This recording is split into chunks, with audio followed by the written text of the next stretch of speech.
What's up YouTube, it's your boy Nash here, welcome back to the channel. Now before we get started with today's surprise episode of WWE's biggest issue, the road to 200 subs has now officially come to a close and we are now on the road to 500 subs. Who knows?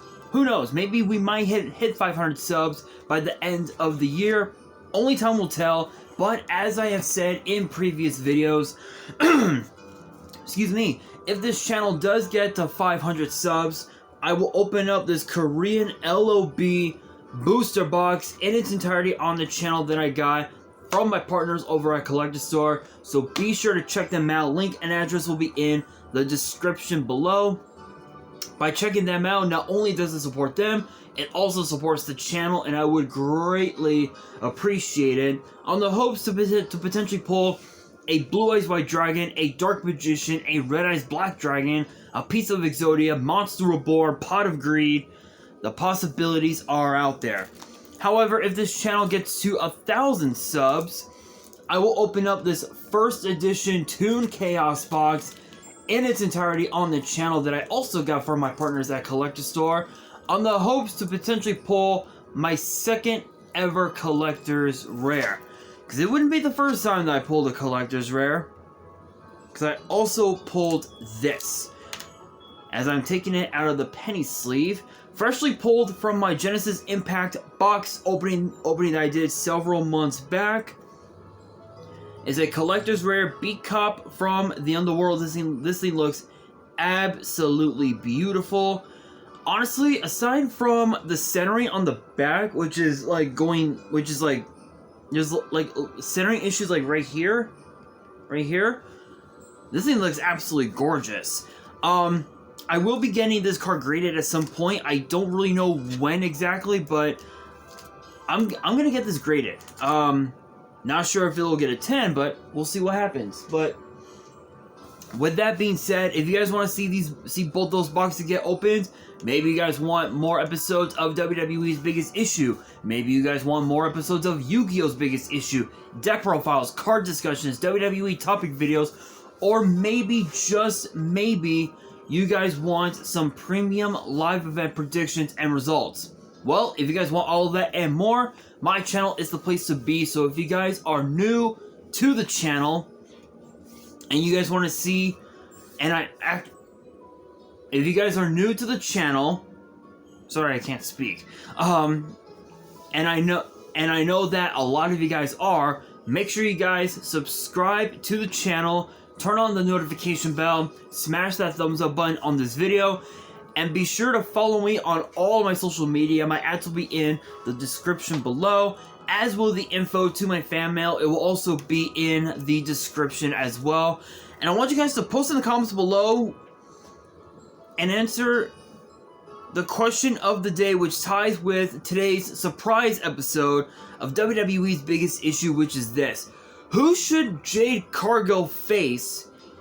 Who should Jade Cargill wrestle against in her first match in WWE? Let me know down in the comments below, because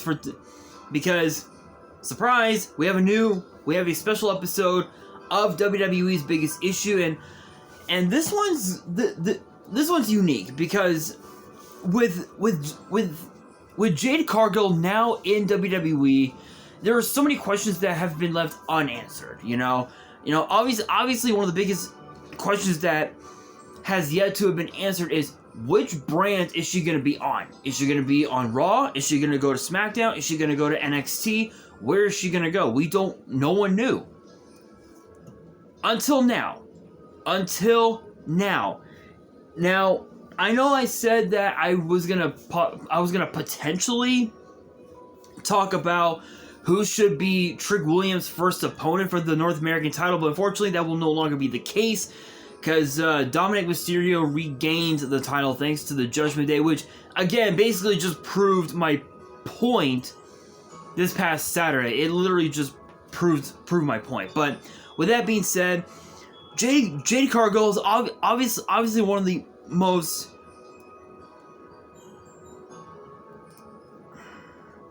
I'll say top tier female athletes in the wrestling business. Obviously, having been a part of AEW since November of 2020, right around the time that COVID was, had still been going on, and she was in a segment with none other than the man that created AEW, none other than Cody Rhodes. How ironic, right? How ironic that Cody Rhodes shows up back in WWE. Almost two years ago, and now Jade Cargill follows suit. How ironic. We found out that supposedly Jade Cargill will be at Fastlane this Saturday, which is going to be interesting to see how the fans are going to react to her appearance, how some of the talent is going to react to her appearance, but supposedly the rumors are that she's going to be going to Monday Night Raw. Now, if that is true, the question becomes, how should WWE book Jade Cargill on the road to her challenging for the women's world title? That right there is the big question. Obviously, there's a lot of good, a lot of incredible talent that's on Raw besides the women's world champion Rhea Ripley. You got Nia Jax, Raquel Rodriguez, Candice LeRae, Indy Hartwell, Becky Lynch, the NXT Women's Champion. You've got Kaden Carter, Katana Chance, Nikki Cross. You've got Zoe Stark, Shayna Baszler. Who else can I think of?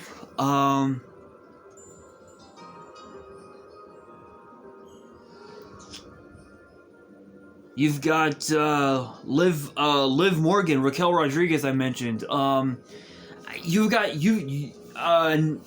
Natalia, Tegan Nox, as well, who we had seen recently on Raw the last few weeks.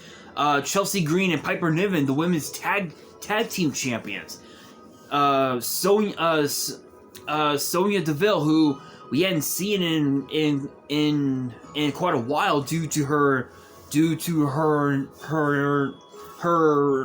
knee injury, and even also, if you can believe it, Ronda Rousey is still technically on the active roster, if you can believe it, in spite of the fact that Shayna Baszler threw Ronda Rousey out of WWE. Technically, she's still a part of the active roster. So there's a lot of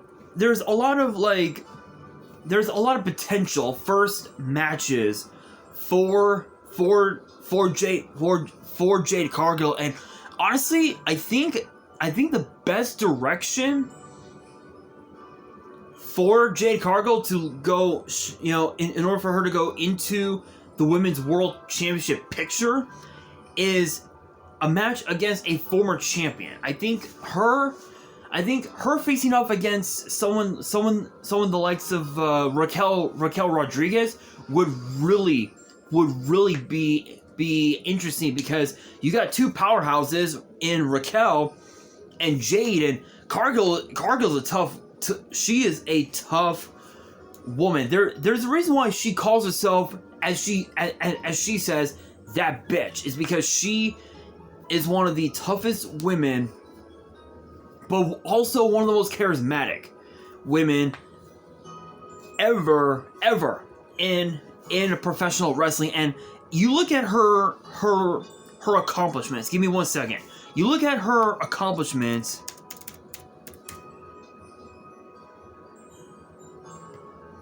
and they basically speak for themselves. And ironically enough, that's her actual name. If you guys didn't realize, she don't got no ring names or anything. That's real shit. Real shit. But you look at her accomplishments, who she was trained by. Think of the names that Jade Cargill was trained by. She was trained by a man by the name of A.R. Fox, who is actually signed to AEW. The real name is Thomas James Ballister. You got Bryan Danielson, or Daniel Bryan. You have Dustin Rhodes, or Goldust, of course. Heath Slater. Think about that. Heath Slater is another one. QT Marshall, who's actually one of the most cunning talents in the entire world, funny enough. Sanjay Dutt. Yeah, I remember Sanjay Dutt. He was quite the interesting talent in TNA. And then, of course, currently training at the WWE Performance Center with women like Roxanne Perez, guys like Matt Bloom, guys like Shawn Michaels, Robbie Brookside, just to name a few. But you look at her accomplishments, they basically speak for themselves. She won in 2022. She won the TBS Championship Tournament and became the first and became the TBS champion. She won the Dynamite Award in AEW for Breakout Star Female in 2022. And then you look at her other accomplishments. Ranked number 5 of the top 150 female wrestlers in the PWI Women's 150 in 2022. Rookie of the Year 2021, and Wrestling Observer's Rookie of the Year. Think about that. That right there is insane. So with that said, the question becomes, how should she be booked? How should she be booked in WWE? Answer: put her on Raw and have her first opponent be one of the premier stars on Raw. Who could that be? It could be Raquel Rodriguez, Becky Lynch, Shayna Baszler, or even potentially Nia Jax, all of which are former champions in WWE. Nia Jax, a former Raw Women's Champion and a multi-time Women's Tag Team Champion. Shayna Baszler, the first woman to become a 2-time NXT Women's Champion. 3-time, 4-time Women's Tag Team Champion, and was in these and got second place in the first ever Mae Young Classic, which was won by Kairi Sane. Think about that. Becky Lynch, Raw Women's Champion, SmackDown Women's Champion, Women's Tag Team Champion, NXT Women's Champion, Royal Rumble winner. Think about that. Those superstars right there are excellent potential first opponents for Jade Cargill. And honestly, I'm gonna be completely honest. I think Jade Cargill in WWE could be interesting, but we will have to see what happens. But obviously, you know, again, as I mentioned, the best way to book Jade Cargill in her first match in her first night on Raw is definitely putting her against a former champion, just to see how she would fare against some of the other women who have been champion before in WWE. You know, women like Piper Niven or Chelsea Green or whoever. But only time will tell. I think Jade Cargill in WWE it's gonna be interesting to say the very least, but I will say this. I will say this. If she is set to be at Fastlane this Saturday, it's gonna be interesting to see how the fans will react to her appearance, because anything can happen in WWE, but only time will tell. But I will say this to close out this video. I'll say this. I'll say this. If she does go to Raw, I think that would probably be the best idea, mainly because of the fact that she's a former champion, and you've got mostly all former champions on Raw, whereas opposed to SmackDown, there aren't a whole lot of former champions. Just like in NXT, there aren't a whole lot of former champions. I think the only like former champions that are there are what? Fallon Henley, Kiana James, what? Gigi Dolan, JC Jane, and Tiffany Stratton. Those are like the only former champions in NXT. Not sure if that'll work out. Plus, I think based on how well she did in AEW from what I had seen on social media, I think she's too good for NXT, and I think putting her on Raw would probably be WWE's best bet. But with that